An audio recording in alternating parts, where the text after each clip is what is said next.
I want to start with the exact moment I found them,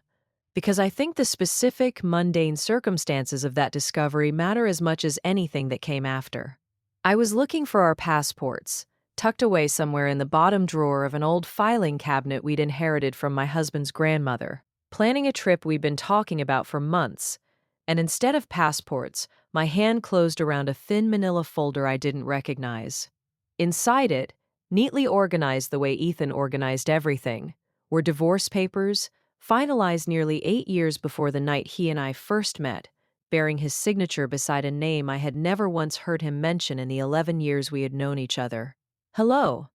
my name is Sophie, and this is the story of the 6 weeks I spent believing my husband had hidden an entire failed marriage from me. In the afternoon, I finally understood that those divorce papers were not evidence of a secret he was ashamed of, but proof of the most selfless thing I have ever heard another person do for someone they loved. This isn't a story about deception, though for 6 weeks I was certain that's exactly what I'd uncovered. This is a story about a woman named Claire, a diagnosis that arrived without warning, and a marriage certificate signed not out of romance, but out of a friendship so fierce it was willing to be legally, permanently misunderstood in order to save a life. I think you should understand, before I describe finding that folder, what kind of marriage Ethan and I had built together, because I don't want you to imagine ours was a relationship where secrets came easily. We met at 29, at a mutual friend's dinner party, and I remember being struck, that very first evening, by how completely present he was, how he asked questions and genuinely waited for the answers rather than simply performing interest. We dated for 3 years before he proposed, and by the time this story begins, we had been married for 8 years, building a life together that felt, in nearly every visible way, remarkably uncomplicated. Ethan was steady, generous, the kind of husband who remembered small details about my life that I'd mentioned only once in passing, and who had never, in over a decade together, given me any reason to doubt the fundamental honesty of who he was.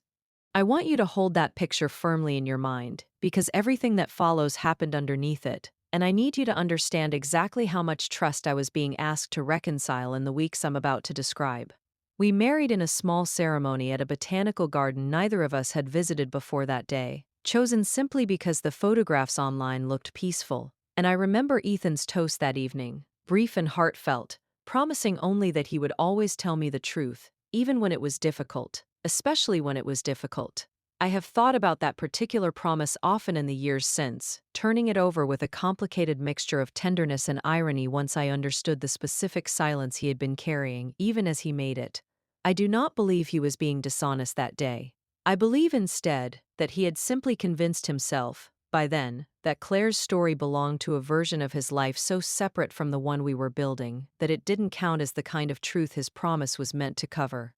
I sat on the floor of our home office for a long time that afternoon, the manila folder open in my lap, rereading the same page over and over as though the words might rearrange themselves into something less confusing. Divorce papers, filed and finalized nearly 19 years ago now, when Ethan was only 24, listing his name alongside a woman named Claire Ashford, a marriage that had lasted, according to the dates on the documents, just under 18 months before the divorce was finalized. I remember setting the folder down on the office floor beside me and simply staring at the ceiling for several minutes, trying to slow my own breathing before I trusted myself to stand up and go find him. Our dog wandered in at some point, nudging my hand with her nose the way she always did when she sensed something was wrong, and I remember absently stroking her ears while my mind raced through a dozen half-formed questions, none of which I felt remotely equipped to ask out loud yet. I want to be honest about the immediate, visceral shock of that discovery, because I think it matters for anyone listening who has ever found evidence of a hidden chapter in the life of someone they thought they knew completely. My first thought was not, strangely, betrayal in the romantic sense. It was something closer to vertigo, the specific disorientation of realizing that an entire relationship, an entire marriage, had existed and ended before I'd even met the man I'd been married to for 8 years, and that in all that time, he had never once found reason to mention it. I remember sitting on that office floor for a long while before I ever confronted him, turning the folder over in my hands, noticing details I would later come to understand differently, the careful, official language of the divorce decree, the modest legal fees listed, the complete absence of any custody arrangements or property division that most divorces of any real substance would typically require to untangle. At the time, none of that registered as significant. It simply felt like proof of a marriage I hadn't known about, full stop, and every other detail blurred together beneath that single overwhelming fact. I confronted him that evening, the folder in my hands, my voice unsteady in a way I hadn't expected. I asked him who Claire Ashford was, why he had never told me he'd been married before, why an entire 18 months of his life, complete with a wedding and a divorce, had simply never come up in 11 years of knowing each other. I watched, in that first frozen moment, a range of emotions cross his face in quick succession, something that looked almost like relief mixed with dread, as though a part of him had been quietly waiting, for years, for this exact moment to finally arrive, even as another part of him remained entirely unprepared for it. He went very still, the way people do when they're absorbing the full weight of a question they've been dreading for a very long time. He sat down slowly across from me, and he told me, in a voice that struck me as genuinely pained, that Claire was someone he needed to tell me about properly, in full, but that he needed a few days to figure out how to explain it in a way that wouldn't sound, on its surface, worse than it actually was. He asked me to trust him, to give him time, and he promised, with what sounded like real desperation, that once I understood everything, I would see the marriage for exactly what it had been. I want to be honest about how inadequate that explanation felt in the moment. A few days. Worse than it sounds. These are not phrases that inspire calm in a woman who has just discovered her husband's hidden marriage. I asked him directly whether he had loved her, whether their divorce had anything to do with infidelity on either side, whether there was a child somewhere I didn't know about. He answered each question with a firm no, but he offered nothing further, only repeating his request for time. And I want to tell you that in that moment, no matter how much I wanted to believe him, the gap between his firm denials and his refusal to explain further felt like its own kind of confirmation that something significant was being withheld.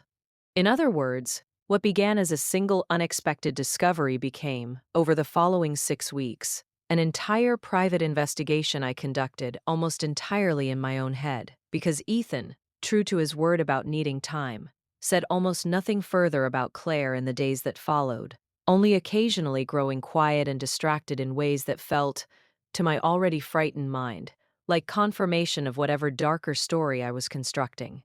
I did not press him again right away. I want to explain why, because I think it matters for anyone listening who has found themselves in a similar holding pattern of fear and restraint. 8 years of marriage had taught me that Ethan was not a man who lied carelessly, and some stubborn part of me clung to that history, even as the newer, more frightened part of me filled the silence with increasingly troubling explanations. I told myself, for the first week, that whatever this was, his obvious pain in discussing it suggested something genuinely difficult rather than something calculated or cruel, and that pressing him further would only deepen whatever wound this clearly touched.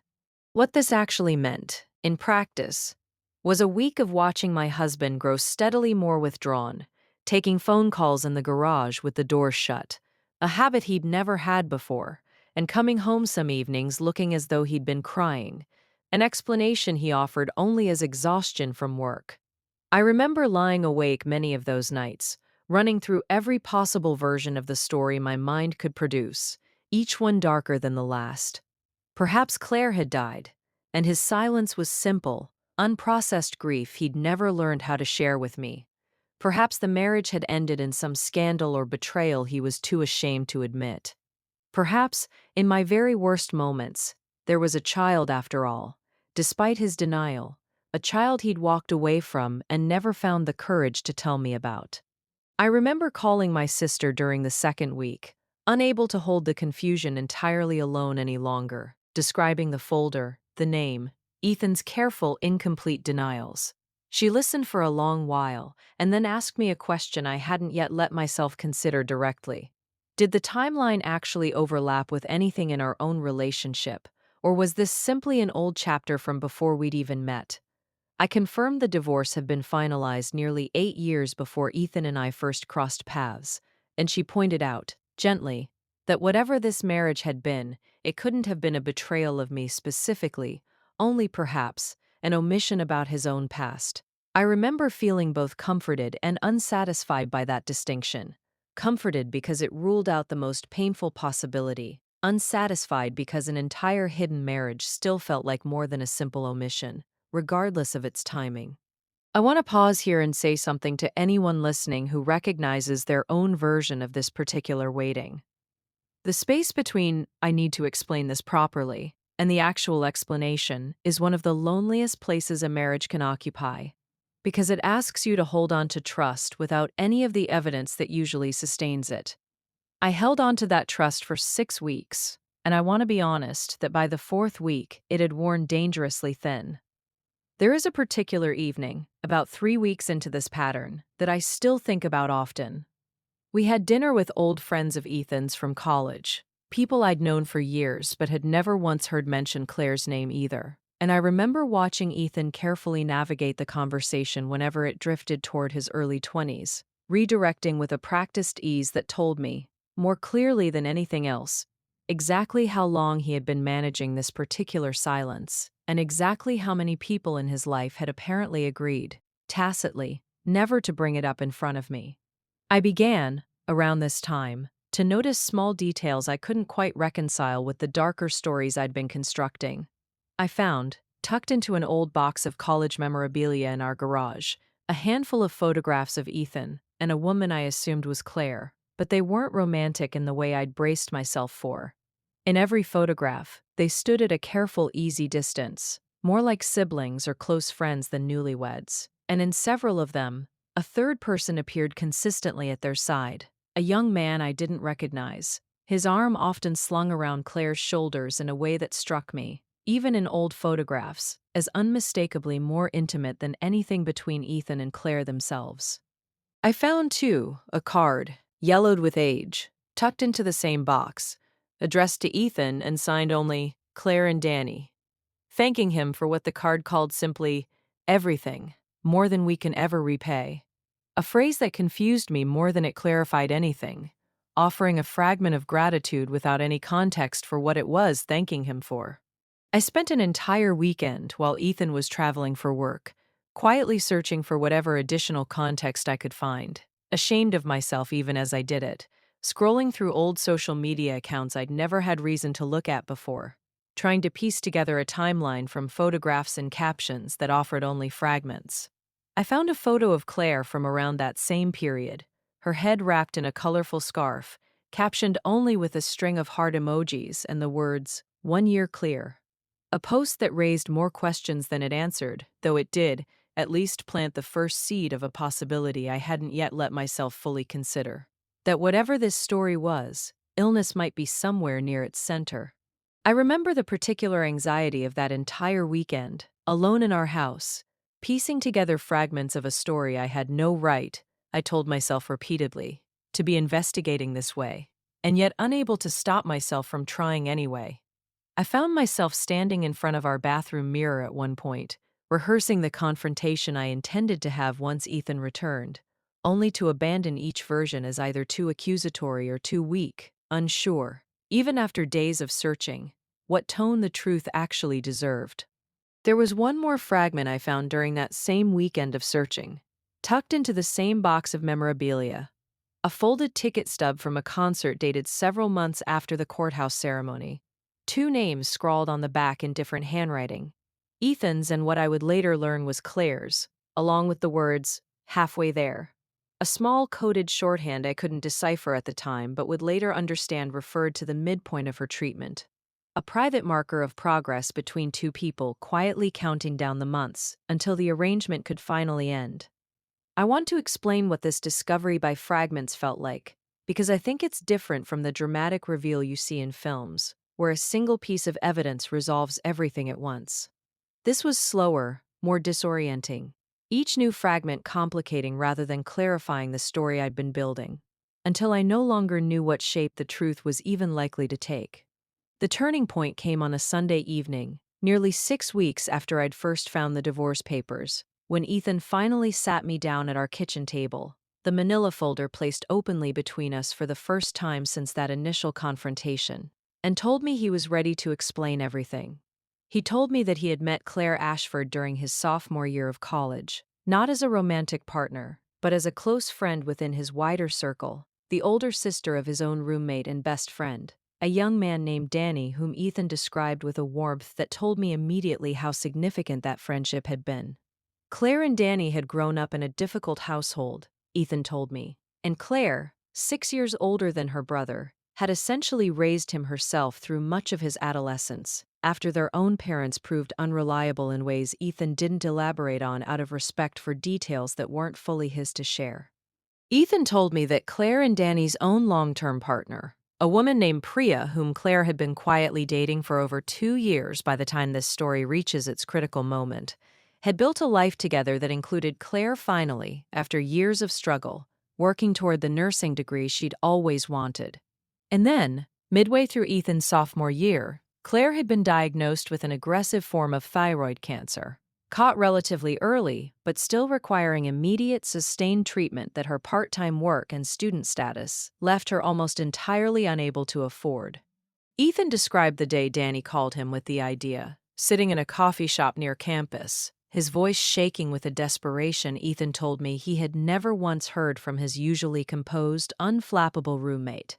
Danny had explained the situation in a rush, apologizing repeatedly even as he asked, understanding fully how enormous the request actually was. A legal marriage, however temporary and however platonic, being an entirely different order of commitment than simply loaning money or offering emotional support.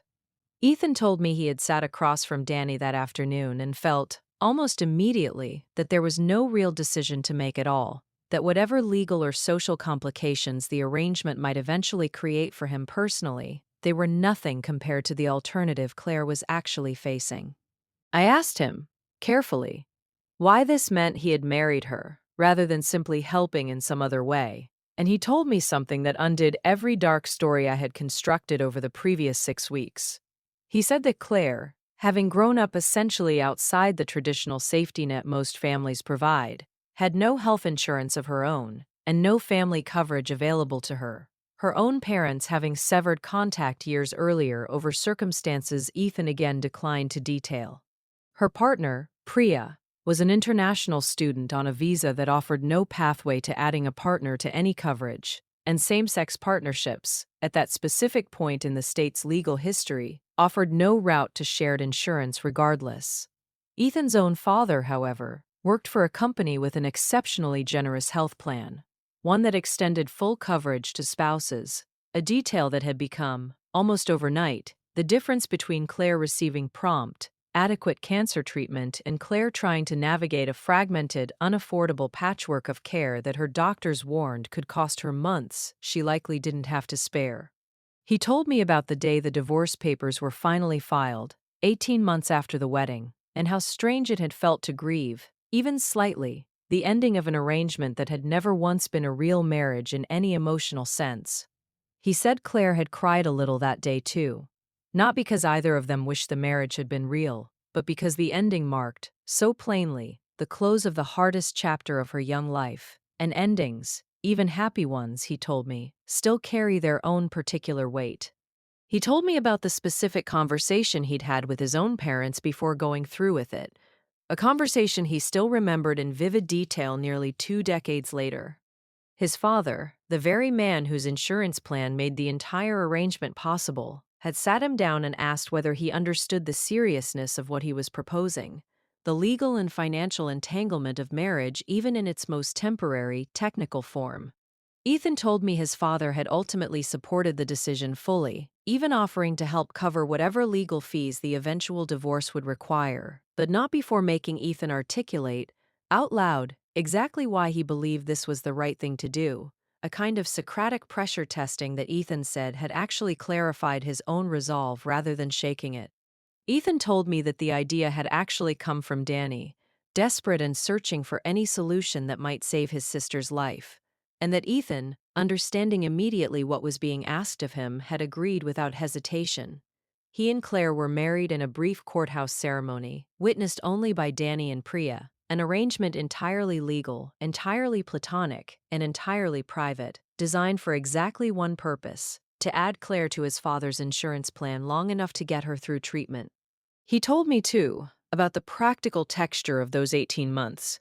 How strange it had felt filing joint paperwork with someone he'd never once kissed.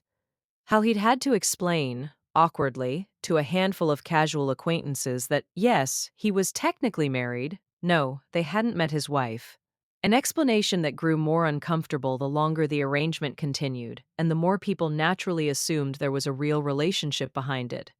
He said the hardest part, in some ways, wasn't the practical inconvenience at all, but the loneliness of an arrangement no one outside their small, trusted circle could ever fully understand. A marriage that looked, from any outside vantage point, exactly like every other marriage, while carrying none of its usual emotional architecture inside it. I want to tell you what this revelation did to the 6 weeks of fear I had been carrying, because it was not simple relief. It was something more complicated, a rushing collision of tenderness and grief, and a kind of retroactive awe at what Ethan had quietly done at 24 years old, sacrificing his own legal, romantic availability for 18 months to save the life of a friend's sister he cared for deeply, but had never once loved romantically. He told me about the 18 months that followed, the careful, deliberate distance he and Claire maintained even while legally married, both of them determined that nothing about the arrangement would ever be mistaken for anything other than what it actually was. He told me about accompanying her to chemotherapy appointments, not as a husband performing intimacy, but as a friend offering steady, practical support, holding her hand through the worst of the treatment's effects, while Priya, unable to be listed as anything official on the medical paperwork, sat quietly in the same room, present in every way that mattered, except on paper.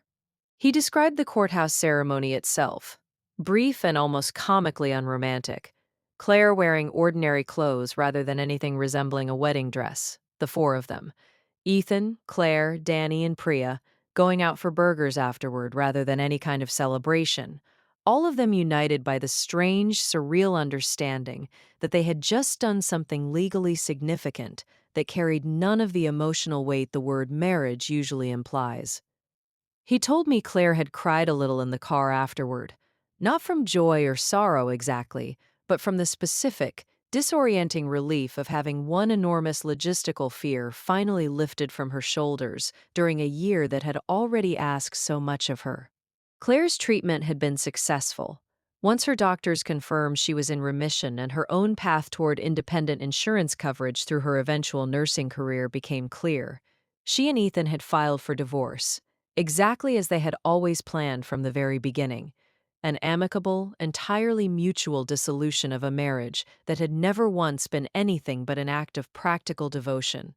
Claire and Priya had married legally themselves several years later, once the law finally allowed it, and Ethan had stood beside Danny as a groomsman at that wedding, a detail that brought fresh tears to my eyes when he described it, understanding, finally, exactly what kind of quiet, extraordinary loyalty I had spent 6 weeks misreading as betrayal.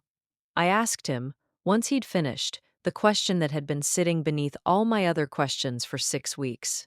I asked him why he had never told me any of this before, across 11 years of knowing each other, rather than let me spend 6 weeks constructing an entirely different, far darker story out of his silence. He told me that in the early years of our relationship, the marriage had felt like ancient history,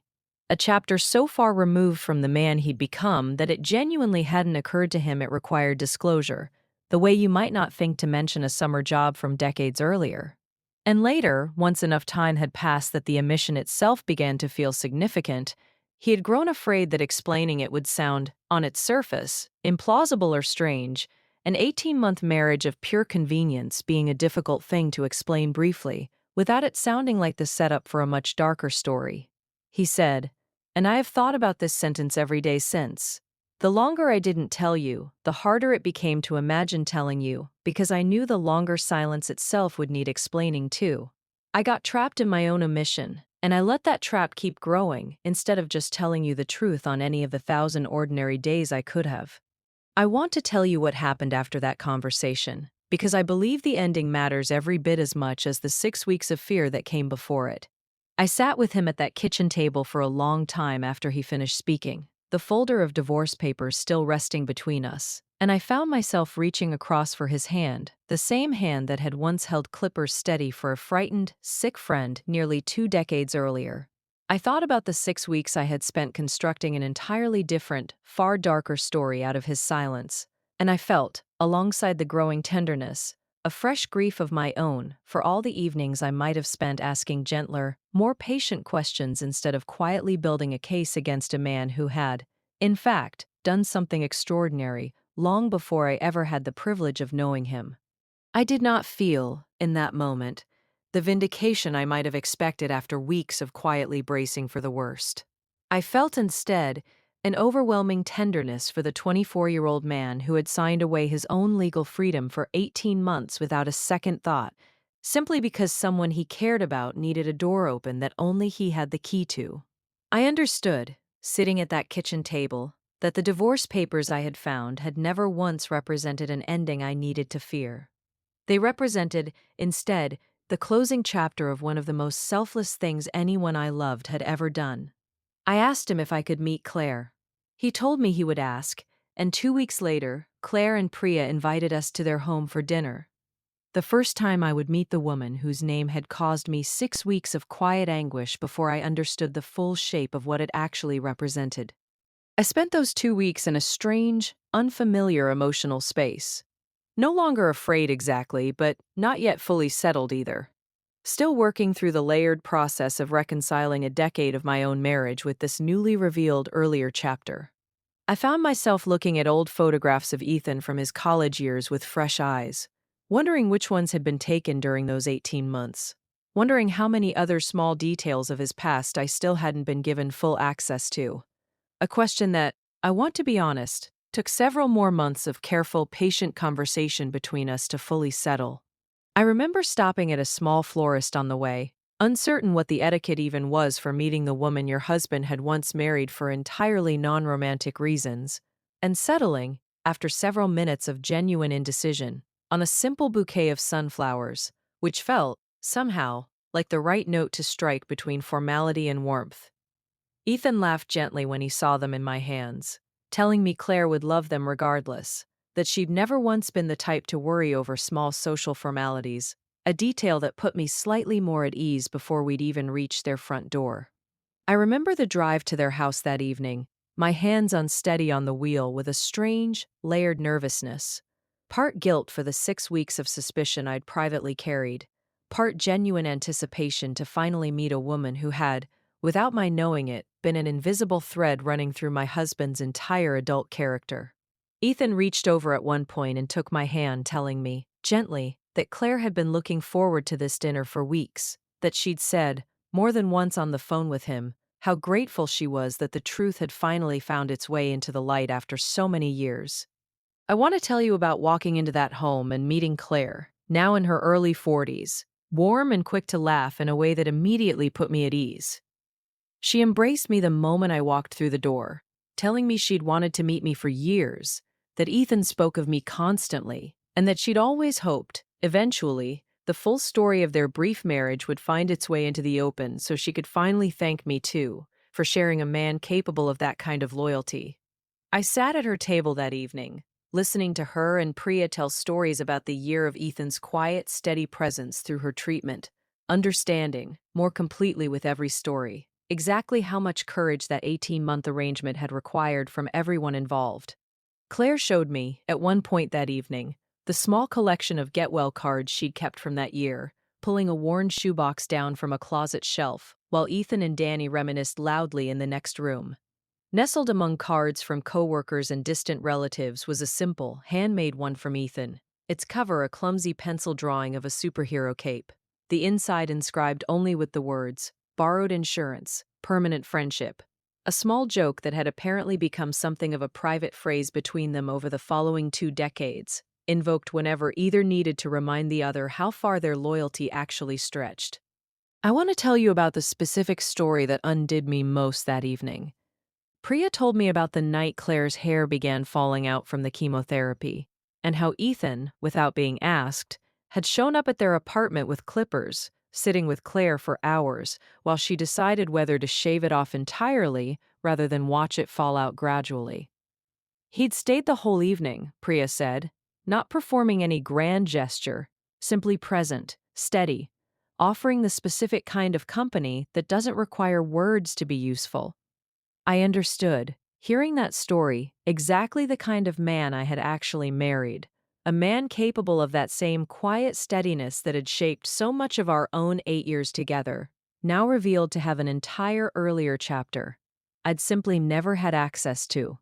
Danny told me, later that same evening, sitting beside me on the porch steps while the others finished cleaning up inside, about the specific fear he'd carried in the weeks before finally calling Ethan with the idea, terrified that asking a friend to marry his sister, even briefly and platonically, was too enormous a request for any friendship to reasonably bear. He said Ethan's immediate, uncomplicated agreement had changed something in his own understanding of what friendship could actually mean, a lesson he told me he had tried, in the decades since, to carry forward in his own life, becoming, by his own account, a far more generous friend to others because of what Ethan had modeled for him during the hardest year of his life. I noticed, over the course of that evening, how naturally the four of them still moved around each other, an ease built from decades of shared history that no amount of distance or time had managed to erode. Watching them, I understood that whatever legal paperwork had once bound Ethan and Claire together, and later dissolved that same binding, had never actually been the true foundation of their bond. The paperwork had simply been a tool, useful for exactly as long as it was needed, and set aside the moment it wasn't, while the friendship underneath it had continued on entirely unaffected by the legal technicalities layered temporarily on top of it. Priya, quieter than the others through much of the evening, found a moment to speak with me privately in the kitchen while the others cleared dishes.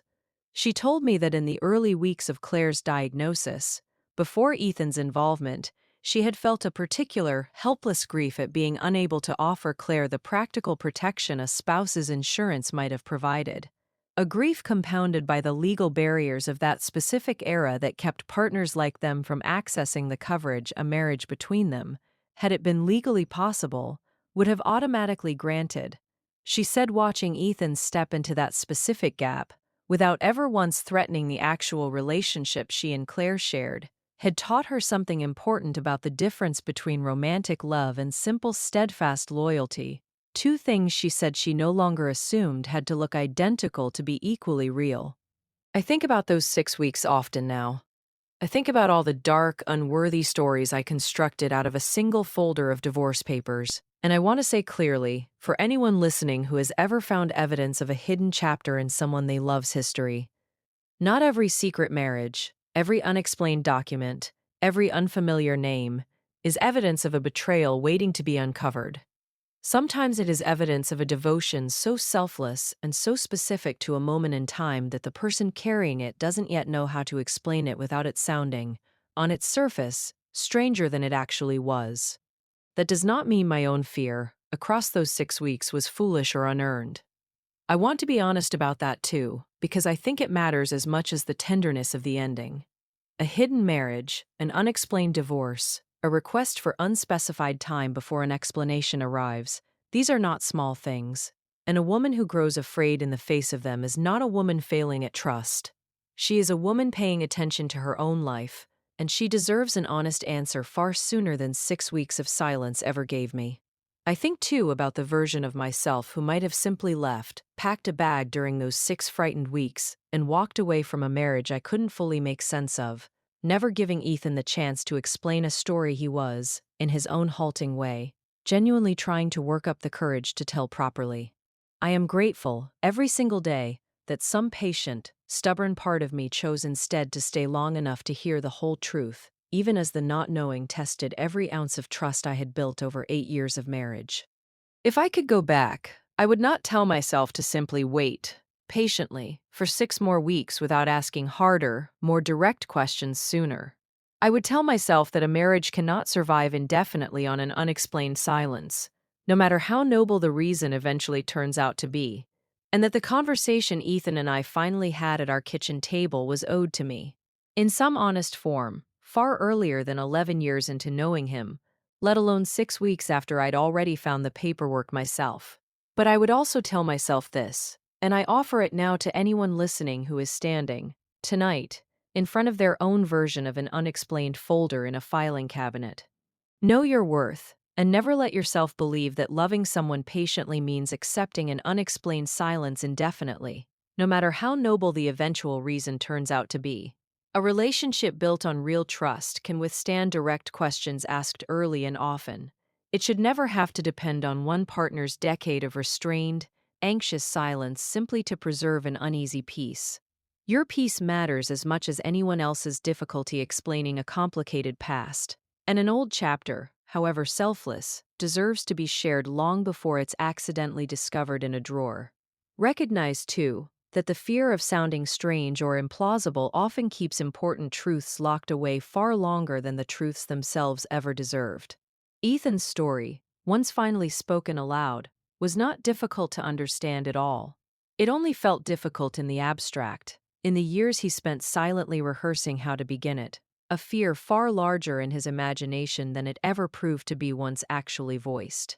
Consider, too, that some of the most extraordinary things people do for each other never announce themselves loudly. Ethan never once, in 11 years, sought credit or admiration for what he'd done at 24. He simply filed the papers away and moved forward with his life, carrying the story quietly, not out of shame, but because he had never once considered it the kind of thing that required an audience to be meaningful. Understand that the objects and documents we stumble upon rarely tell their own full story. A marriage certificate can represent romance, or it can represent an entirely different, equally profound kind of love, the fierce, practical devotion of someone willing to be legally bound to a friend for no reason other than that friend's survival depended on it. Give yourself permission, too, to sit with the discomfort of not knowing for as long as it honestly takes, rather than forcing a premature resolution in either direction. I know now that 6 weeks felt, at the time, like an unbearable eternity, but I also know that rushing to a conclusion in either direction, forgiveness or accusation, before I had the actual facts, would have served neither of us well in the long run. I did not fully trust Ethan again the moment he finished his explanation at our kitchen table. Trust rebuilt itself slowly, over the following months, through consistent small honesties that gradually replaced the 6 weeks of accumulated doubt. That slower timeline does not mean the reconciliation was any less real. It simply means real trust, once shaken, rarely returns all at once. Consider, too, how differently this story might have unfolded if Ethan had simply told me about Claire on an ordinary evening early in our relationship, over dinner, without any of the pressure of an accidental discovery forcing the timeline. I believe, knowing him as I do now, that the story would have landed exactly the way it eventually did, with admiration rather than suspicion, if only it had been offered freely rather than uncovered by accident. The content of the truth was never the problem. The manner of its arrival was. Remember that some of the deepest acts of love a person can offer have nothing to do with romance at all. Ethan's marriage to Claire was never a betrayal of anything we would eventually build together. It was proof, discovered years too late, of exactly the kind of steady, selfless character I had already spent a decade falling more deeply in love with. Learn, too, that silence about a difficult or complicated past almost always grows heavier the longer it's carried, until even the person keeping it can no longer remember why it once felt easier to say nothing than to simply tell the truth on any of the 1,000 ordinary days available for doing so. Recognize, too, that friendship, in its truest and most sacrificial form, can sometimes ask things of us that look, from the outside, indistinguishable from romance, and that this ambiguity is not a flaw in the friendship, but a testament to how seriously it was taken by everyone involved. Ethan's marriage to Claire cost him nothing in terms of romantic feeling, and everything in terms of the ordinary comforts and freedoms most people take for granted at 24. That kind of cost, freely accepted for someone else's survival, deserves its own category of admiration entirely separate from anything romantic love typically earns. Recognize, too, that families are sometimes built out of far stranger and more beautiful material than blood or romance alone. The bond between Ethan, Claire, Danny, and Priya, forged in a courthouse hallway under enormous pressure, has outlasted decades, survived divorce, marriage, illness, and recovery, and remains, to this day, one of the steadiest friendships I have ever personally witnessed. There is no simple word for what they built together in that single, extraordinary act, and I have stopped trying to find one, choosing instead simply to admire it for exactly what it is. And believe, finally, that the truth waiting behind the silence you've spent weeks or years quietly fearing is rarely the monster your sleepless nights have built for you. Far more often, if you find the courage to ask, what you'll discover is not an ending at all, but an entirely new reason to admire the person you already loved, now revealed in a fuller, more remarkable light than you'd ever previously understood. I think sometimes about how ordinary the rest of that particular evening felt once the hardest part of the conversation had finally passed, the two of us simply sitting together at our kitchen table for another hour afterward, talking through smaller, gentler questions I hadn't had room to ask earlier, about Claire's current life, about Danny's family, about the specific texture of Ethan's memories from that difficult year. I remember feeling, by the end of that evening, not fully healed yet, but genuinely lighter, the way you feel after finally setting down something heavy you didn't realize you'd been carrying until it was gone. I think, sometimes, about the version of this story I might be telling you if I had let those 6 weeks of silence finally push me toward an ultimatum before ever giving Ethan the chance to explain fully. I think about how easily an unchecked suspicion, however understandable given the evidence, could have hardened into a resentment neither of us could have recovered from, built entirely on a fear that, however reasonable at the time, was never actually true. I am simply grateful every single day now that some patient, stubborn part of me kept choosing curiosity over accusation long enough to finally receive the whole story. Claire and Priya come to our home every year now for the anniversary of Claire's final clean scan, a small, quiet celebration that has become one of my favorite traditions in our entire family calendar. Danny usually joins too, along with his own wife and children, and I've come to think of that particular evening every year as a celebration not just of Claire's survival, but of the specific, extraordinary loyalty that made it possible, a loyalty I once mistook, for 6 frightened weeks, for something to fear rather than something to be endlessly, deeply grateful for. Last year, at that same annual gathering, Claire pulled me aside toward the end of the evening and told me she wanted to give me something. She handed me a small, worn photograph I hadn't seen before, the two of them, she and Ethan, standing outside the courthouse on their wedding day, both of them laughing at something outside the frame, an image that captured, better than any explanation ever could, the strange, joyful absurdity of what they had agreed to do for each other. She told me she wanted me to have it, not as a reminder of anything painful, but as a piece of the fuller story of the man I'd married, a story she said deserved a home in our house now, that it had finally, after so many years, found its way into the light where it belonged. I framed that photograph and placed it on the bookshelf in our living room, beside our own wedding photos, not to blur the distinction between the two marriages, which were entirely different in every meaningful way, but to honor the fact that both, in their own separate manner, had shaped the man I love into exactly who he is. Our own children, still young enough to find the entire story more fascinating than complicated, sometimes ask to hear it again at bedtime, delighted by the strange, real-life adventure of it. And I have come to enjoy watching them absorb, at an early age, a lesson it took me 8 years of marriage and 6 anxious weeks to fully learn myself, that love takes far more shapes than the ones we're usually taught to expect. Visitors sometimes ask about it, curious about the courthouse setting and the two young, laughing faces, and I've come to enjoy telling the story now, watching people's expressions shift, the same way mine once did, from confusion towards something closer to quiet awe. If this story brought some value to your life, please consider clicking like. It is the only way we know this content was truly meaningful to you.